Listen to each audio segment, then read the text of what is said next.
So, more than 17 na. 16 or Wow. 17 years. Nandito yung visa mo sa passport mo. Okay. Hindi ko inabot yun, girl. So, ibig sabihin, and then, i-report ngayon ni Identity Malta sa Jobs Plus pa lang.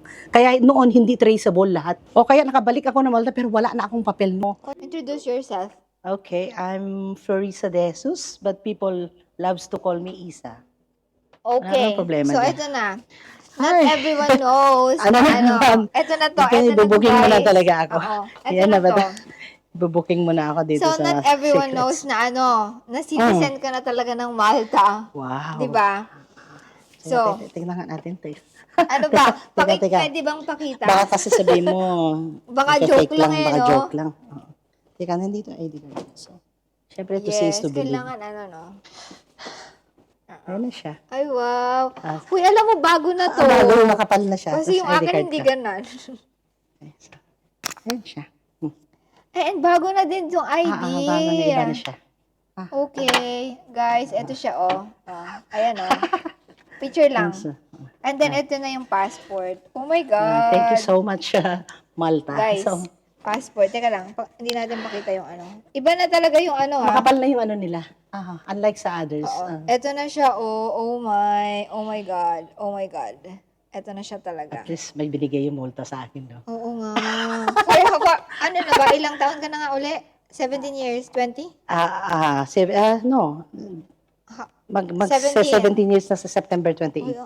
At least, di ba? Pero it's not that easy. How can I say?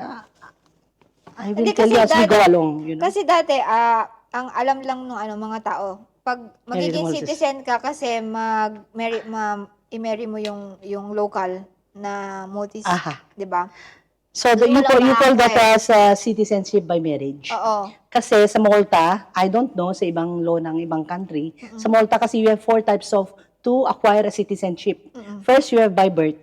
Yes. When both parents are Maltese or one of the parent is a Maltese Maltese. citizen.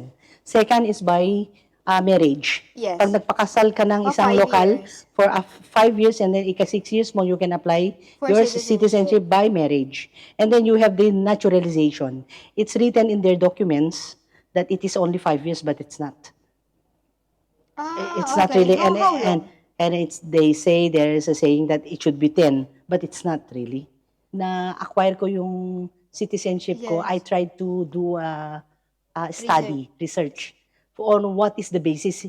Until now, I cannot catch the basis. Kasi I have also other friends who acquire their citizenship, same. but like me, But hindi but the same. but different. There is a Filipino na na-acquire ang citizenship lesser year than me.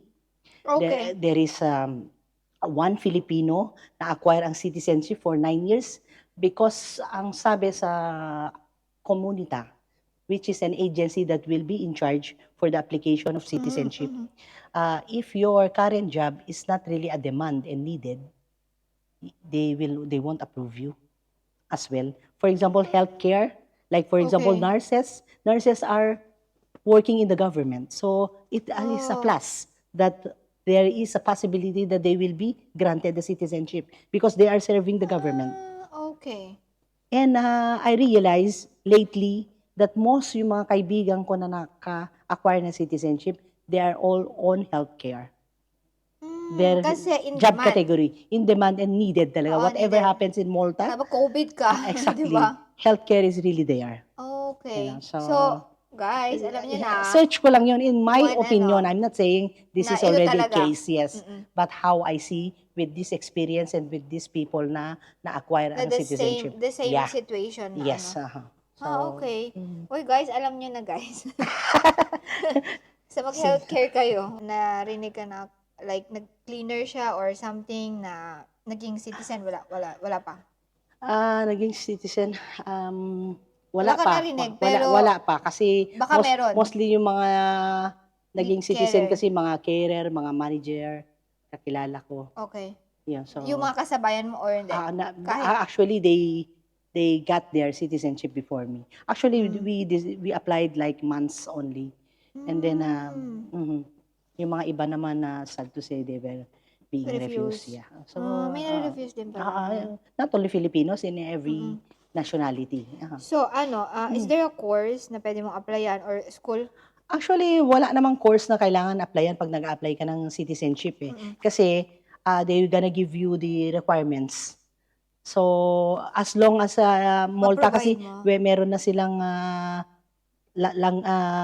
national language, which is Yeah. English and Maltese. At least Yes. one of them you should know. But this question wasn't asked from me personally. It was asked one of my friend when she applied for this. Kailangan niya na. Do you know how to speak English or Maltese? At least one of it. Sure na tayo sa English. Oo. Because we speak Oo, English. oo. So, pasado ka na dun sa requirement na yun. At least Ah, one so language. not You don't have to go to necessarily na- school. Ang Maltese course, that Yes, is a Maltese requirement going to have the 5-year visa, the LTR, long-term so you have residency. you have to get the 5 years visa first. No, and no, then- no, not really. ano? Me, hindi na ako nag-LTR. I go there straight away to citizenship. Yes. Okay. But I was one of the first batch who studied the I Belong course. Okay, yung Aha, I Belong yes, course. because that is naging the 5 years yes, yung that is the ano. prerequisite para one of the major requirement in gaining or acquiring an LTR, Ano long-term to? residency. Requirements na siya or hindi? Requirements siya, yung LTR. Na kailangan mo talagang dun sa I Belong or no? Yes, kailangan mo talaga. Kailangan mo Yeah, talaga. yeah. That is under the Department of the Directorate Office. NGO ba ang I Belong hindi? It's a school. Government. Government Abi, school. yes, sila ang take ng ang mga instructor diyan is galing sa MCAS instructors. Yung mga nagtuturo Parang ng MCAS culture. din. Pero, Pero, partnership sila diyan ng Okay. Jobs Plus, Directorate Office, Yung I Belong. MCAS. Kasi nung nag-aaral ako ng So, ilang taon? No, actually that is 6 months. You have I Belong 1 and I First, Belong 2. Ano yan? Yung Yung I Belong 1, Maltese Maltese and Culture, and then Maltese 2 and Culture as well. Maltese 1 and Culture, Okay. Pero and Maltese kailangan 2 and mo Culture. maging fluent or no? I know, you have an basic- examination and oral exam. No, it's very basic. Basic Kailangan mo lang Maltese. talagang attendance sa must dyan. And that is free. Okay. Free yun free from the yan. government. Free yung course Wala na ka talagang babayaran ng kahit Oo, ano. pero nung kami ang nagko-course,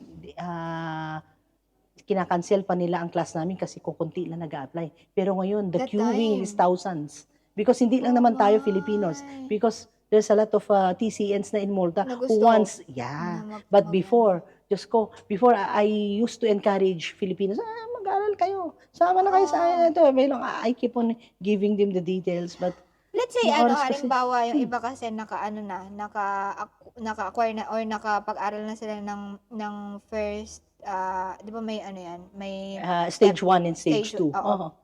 Sa ibang, let's say, learning works, like ganon. Learning works as long as it is credited ng Credited yun, credited ng that I am not really sure about kasi Oo. alam ko I belong 1 I belong talaga. I belong talaga ang Guys, yan sorry, kailangan sa that is 75% I may belong. pasa mo yung okay. course sa na I yun. belong, okay? I belong Pero kasi course. sa course din ng ibang learning works kasi Kung libre din eh. kung ino-honor na nila yan at credited sa pag-apply ng LTR, well and good. Because before, kasi sayang.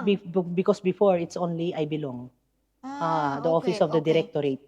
Pero dun hindi lang pa tayo talaga. sure. Hindi tayo sure dito So sa that's why I'm hanging that question kasi Oo. I'm not really sure kung credited na yung sa ibang Mga schools, learning, mga learning. Pero for sure, sa office of the directorate, yung I belong course, yun yung Is kunin mo. sure yun. Yun ang sure kasi Sure yan talaga ball. yung So, yung process ng ng acquiring the citizenship, hindi naman step by step, pero meron ka ba share or you don't want to share? yung acquire. No, why not? I love sharing because I have helped a lot of people that I Yes, know diba? who are qualified to apply. Why not? I'm True. happy na I have. Kung To ano share. kung ano yung meron ako, I also wanted you have it. Kasi deserve mo yan. We serve Ay, Malta. We've been different working naman tayo here. Yes, we've been working here long. Why not? Bakit hindi ko yan i-share sa'yo? Hindi naman ako madamot, ba't ko yan ipagdadamot? Karapatan mo yan. Yes, Ngayon kung yes. hindi mo alam, I will guide you. I'll be very willing to help. So, yes. so yan, ang first step niyan, check mo muna yung mga checklist niyan. Meron kasi silang checklist na mga checklist requirements. So, hindi mo, there are 4 major requirements na isasubmit mo yan. Yan yung phase 1 Pwede ka na. Kung Pwede alam na. mong qualified Okay, ka na, pwede na. because before, nung ako ang nag-apply, nagka-COVID kasi noon eh, and na-struggle ako kasi you have to have the first passport.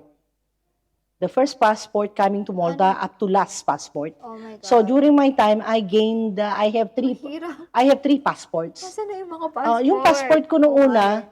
I was 12 years noon balak ko mag-apply, but then I cannot find my first passport. So, one of the requirements is lahat ng Lahat ng passport mo. yeah. Lahat ng passport mo. You have to Guys, photo, you have to photocopy that. Pag lost passport, hindi one of, If you want to try with your remaining passport, why not? why not? Yeah. Pero, oh my God. So that is one of the requirements, and then one of the requirements and is then you yung will have passport. your current ID card, your visa that Yes. is less than 6 months expiration, suppose. And you have to have the affidavit. Affidavit, stating how many years you are in Malta, and it is notarized and stamped by a lawyer who is notary for oaths. May template or no? Yeah, no. May template na? Ang first step niya, mag-i-email ka sa citizenship. Okay. Mag-i-inquire ka dun And na then you are interested in applying for citizenship. Okay. And then magre-reply sila sa'yo. And then that email that you have started, you will use that portal from up to the end na. Kasi dyan na rin sila. Parang may ticket number sila doon. Dyan na rin sila magre-reply sila dyan, and then they will give you the forms. Okay. You will get then the affidavit from there. Ang laman ng ang affidavit na yan is you are going to put your name and you indicate there how many years you are living in Malta. So, notarize niya na totoo nga talaga yung sinabi mo ko ilang years ka na yun. So, that is the third one. And the last one is the immigration report. Immigration report is you have to state there all your ins and out in Malta. Lahat ng travel mo. Any part of the world. Yeah. Yes. Kasi ima-minus yan sa stay mo. Oh my. This will be minus the days that you are not in Malta. Mm-hmm. So, And make nag-travel sure- ka na nag-travel. Paano yan? It's okay. Hanggang sa mabuo mo yung years na alam mong qualified ka. Okay. Kasama yung nagpunta ka ng lahat European. kasi kahit naman hindi mo yan Hindi man sa stamp kahit naman hindi mo yan sasabihin ID system tayo, they have the record of your in and outs. Okay. They are not stamping, but you have. Hindi sila They have the record of that. So indicate mo nun merong silang form na ibibigay sa iyo, immigration report, and then you indicate all the ins and outs. Sa immigration? Saan immigration ka pupunta? No, the immigration report manggagaling yan sa citizenship together sila to na din. the form, and then you Okay. will do that. It's an Excel type. It is nag-automatic. Parang nag-automatic minus siya sa lahat ng in and outs mo. Oh my. Yeah. Pag wala nag-travel ka sa, halimbawa, sa Pilipinas ng every, let's Kunyari, say, 30 days ka dun, so minus din yun. my Lahat ng labas mo, Lord. lahat ng mga ilang taong ka na, meron din ako. Nung time ko nag-apply, that is the new requirement. Nung time ko, wala yan. Okay. Wala nung ako time niyan. mo. Ngayon lang to. Ngayon lang yan. That is one of the updated Kailangan immigration report. nandito ka Yung talaga sa minus. Malta. Yeah, kailangan hindi ka lumabas ng 6 months na diretso Okay. para ma-qualify ka rin to apply. Ang hirap na. Okay. Kaya madugo rin siya. Oo. Kailangan And then nandun ano yung pa? tiyaga mo. Ano pa? So, Ano yan pa yung first requirement? na step. Pupunta ka dun. And then, dati, may appointment ka. Hindi ka makakapunta dun na wala kang appointment. Pero ngayon, basta magpunta ka dun, open sila from 7:30 to 11:30, except Wednesday. That is Monday to Friday. Oo. Para mag-submit ng mag-submit ng mga documents application. mo. So, meron kang ticket number dun na kukunin mo. Siyempre, may mga ibang nag-a-apply din. So, pag time mo na, ibibigay mo lahat yung original na passport mo at yung ID card mo, and then bibilangin niya yan at yung mga xerox. Bibilangin niya, baka may kulang, matyaga talaga siya. Isa-isahin niya Oo lahat yung naman, page na yan. kasi ano to eh. Tapos, okay, so 1, tapos na siya. And then yung isang passport mo. Tapos kukunin niya yung photocopy, maiiwan na yun sa kanya. Gagawang kanya file number yan eh. And then, Yun na yung ano. ibibigay niya na sa iyo yung application form mo. Personalize ang application form. Hindi mo yan madadownload online kasi talaga. sinusulatan yan. Sinusulatan niya yan kung kailan ka last date ng when you apply, there's no turning back. Kasi may time lapse ang application mo. Ilan? Minimum 2 weeks. For example, nagpunta ka Okay. ngayon. So, sa next na submission mo, after 2 weeks, and maximum of 6 months. Yes. Secondary requirements, you have your passport size photo. Oo. Sasubmit mo yan, i-attach mo dun sa form na ibibigay niya ng citizenship application form. You have to have your FS3. Yes. Mag-a-apply ka ngayon, 2024, Anong you have to FS3? have the 2023 FS3, Madali last lang. payslip. Okay. You have to have the police clearance, Yes, police yeah. conduct, PSA. original birth certificate, and if you are married, you have to have the original marriage certificate. Marriage A certificate. jobs plus history. Kailangan Yeah, mo yung, madadownload mo yun sa AIG. yes. Covering letter mo, why do you want to be a multi-citizen? You have to state there on your letter, why do you want to be a multi-citizen? Gusto ko lang. Charot. So, Wala lang. yung mga 9 na kailangan mong i-submit. i-provide. Yan yung second step na. And you have to prepare your 450 euros as application lang, 450. Application fee, and that is via card. Ano yun? Itatap sa kanila or you just Itatap pay? sa kanila. Pag Okay. pupunta ka sa cashier, Pero and pag then you will na- have a receipt. Wala na yung going back. Kapag halimbawa, na-refuse ka, wala na. Wala. Hindi And mo na refusal, ma-refund. nakalagay dun sa office nila na No no refundable. explanation kung bakit ka na-refuse. Okay. You don't have the right to ask them why did Kung they bakit refuse hindi you. ka na... Exactly. Oh. So, Hindi so pala this- kagaya ng embassy, no, na yung pag-apply ng visa. yes. So this is a matter of parang gamble din Swerte, eh. no? Swertihan. Yes, for me, I can say I was super stressed. Nagkaroon ako ng anxiety. Noong ako nag-apply, I have an appointment. I have to have an appointment. May booking pa noon. So, noong nag-apply ako, first, nawawala ang passport ko. So, Oh my God. sabi ko, mag-LTR na lang ako. Noong nagpunta ako ng Rome, kailangan ko magpa-verify sa health part na contract ko. Oo. Ipinagdasal ko talaga, ipinagpanata ko. In my own, I'm just sharing my story, in my own faith, how I see it. Talagang sinabi ko na I want to get this. So, panata talaga ako yan. Tapino, Napunta ka talaga Senglea. sa ano. Dinala ko pa yung application form ko. During that time, ganun ako kakin sa mga documents ko nung time na yun. And then, super stress ako talaga siya. Tapos, Parang hindi ko mahanap. Ngayon, mahilig kasi ako mag-collect ng stamps. Meron akong isang bag. Ng Anong stamp. stamp? Yung mga stamps ng different countries. Ang mga card na binigay sa akin, birthday card, Christmas card. Okay. Tapos yung mga postcards sa iba't ibang bansa na kung saan ako nagpupunta, nandun yung passport ko. Sa gitna nung file na ganun, sa loob niya. Pagkakuha ko niyan, email ka agad ako sa citizenship. That was, I have documented here. I'm going to show Akala mo you. nawawala na talaga. Akala ko nawawala. This one, yun, I'm going to show you. In total, 2 years, 720 days in total until I got my... Ano to? Yan 720 yung days kung how I applied. Yan yung journey ko in my citizenship okay. application. So, 2 years? yes, March 21, 2022, yan yung first email ko. No, First email ko, nag-email ka sa nag-email kanila. ako sa kanila. And then, sabi ko doon, I want to apply for, I want to inquire for a citizenship. What are the requirements? Nag-reply ka agad sila. Question sa akin, iba na ngayon eh. May 4 na questions. Do you have a valid visa? Did you stay in Malta for how many years? Meron siyang 4 questions. Yes, syempre yes talaga lahat ako. So yes ko yan. Kinabukasan nag-email siya. So sabi niya, you are booked on appointment on July 17, sabi niya. July 17 expired ng ID card ko. Oh my. Sabi ko. Pero wala ba? naka-process Nakabook na. ako. Hindi pa. Tawag ka agad ako sa Healthmark. Sabi ko kay Robin, pwede ba ipa-argyan mo kasi may application ako, citizenship. Diyos ko. Tapos Buti sabi na ko, okay. nag-email na naman ako na humingi ako ng baka kasi natakot ako noon baka kasi tapos okay, you are scheduled on August 1. Sabi Okay. niya sa akin. Kasi nagpaliwanag oo, ka. nagpaliwanag ako kung March Okay. yan eh. Tapos yan yung binigay na July 14. July 14, expiration ng ID card ko yan. Oh my Noong God, ano ba worker, yan? noong TCN Kakaloka pa ako. ka. Oo nga. Tapos nagpa-reschedule ng August 1, first appointment ko. Comply all the requirements for 6 months period. So nagpunta na ako dun.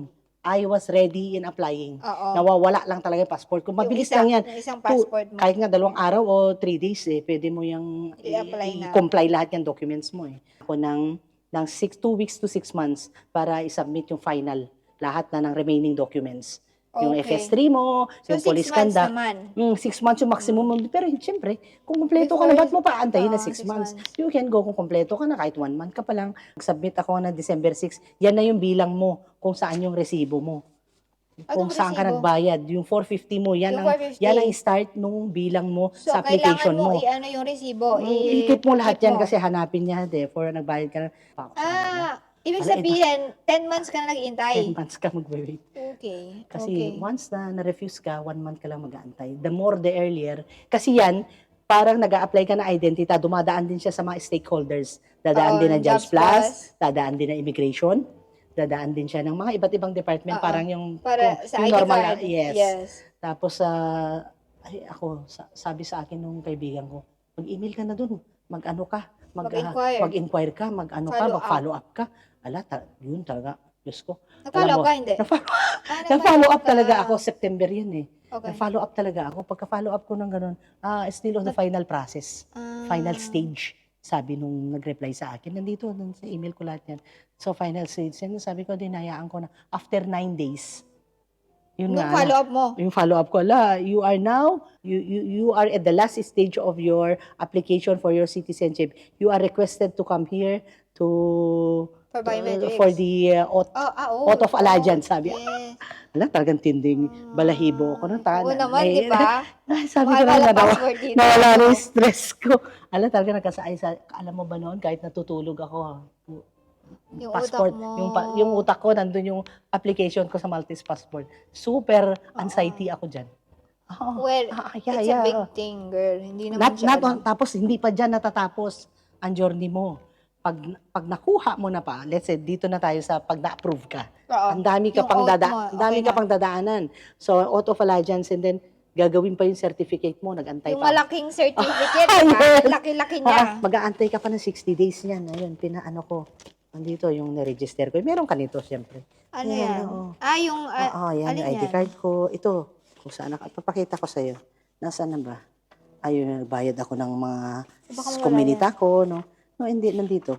Ito yung malaki. Yes, ang laki niyan, girl. Sige. Super laki. Ganun siya. Oo, meron ka yan. Hawak-hawak mo na may red hawak na mo, tapos ano. yung pinaregister ko yung birth certificate ko, pinalitan ko.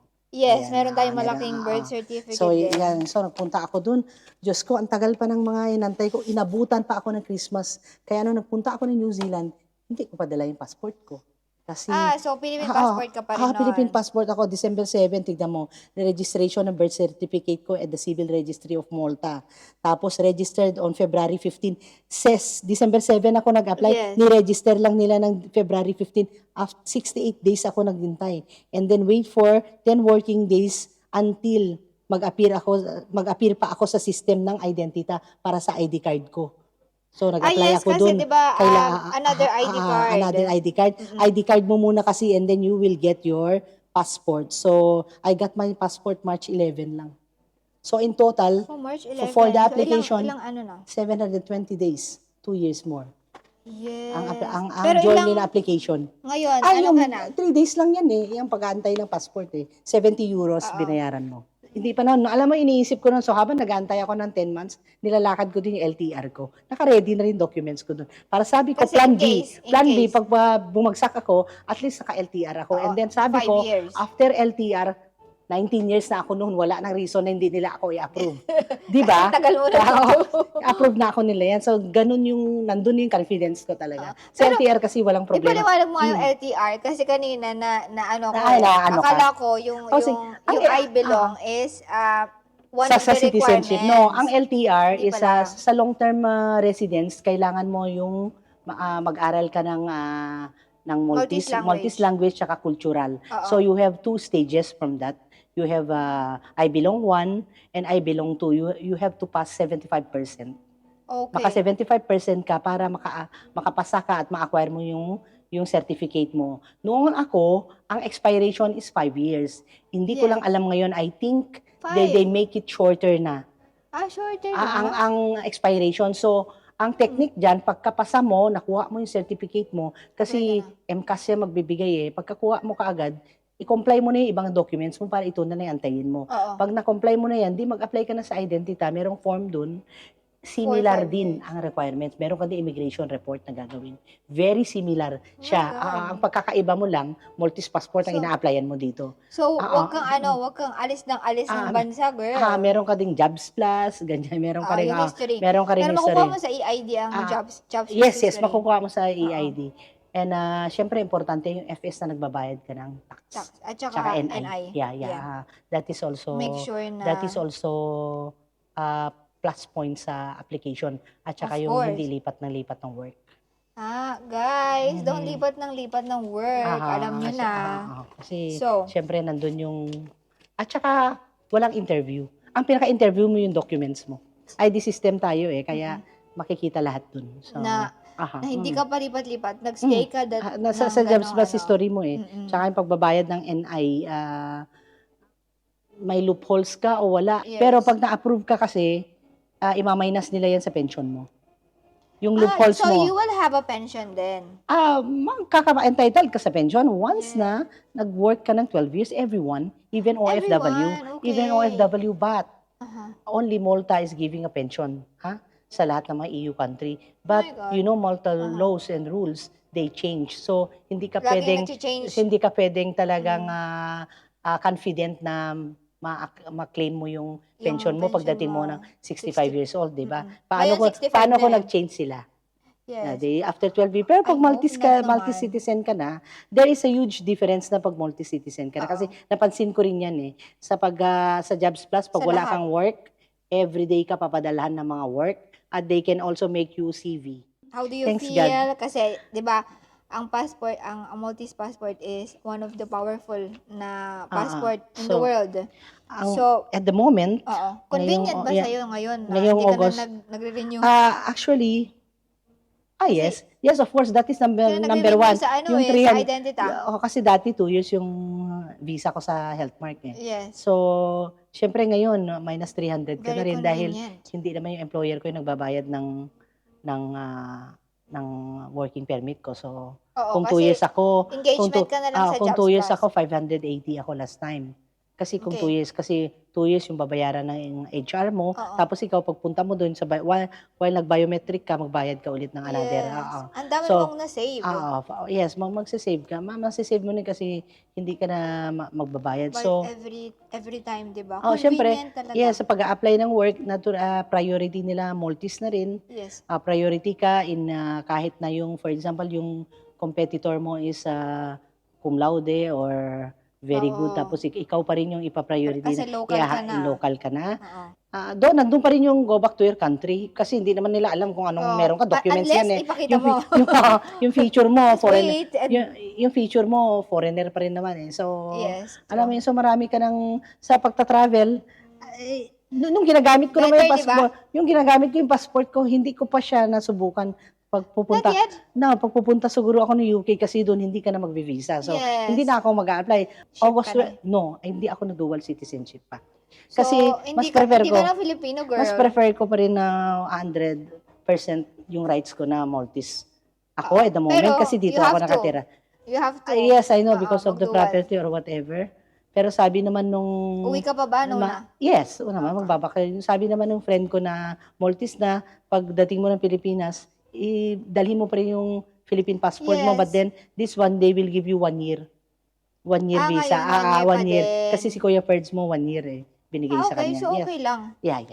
Kaya okay lang na hindi ka magduwal. Okay lang. Yes, okay lang. Ang purpose naman na pagduduwal kasi pag meron kang mga property doon, para hindi ka matataksan, kung i-under mo sa name mo. Yes. Kasi parang 21 days ka lang 21 days ka lang. Kasi kung dual ka, you can stay how much you like. I think this will be my last question. So, ano yung mga i-advise mo sa mga gusto din maging citizen or nangangarap maging citizen? Pilipinos na meron pamilya dito. Oo. Yung may mga anak na kinuha nila yung mga anak nila dito. Kung sa tingin nila na dito na sila magsisettle, I might as well na maging LTR sila. LTR. Malaking bagay yan para sa kanila. Tsaka din sa mga anak nila. Para sa mga anak nila kasi magiging European na sila.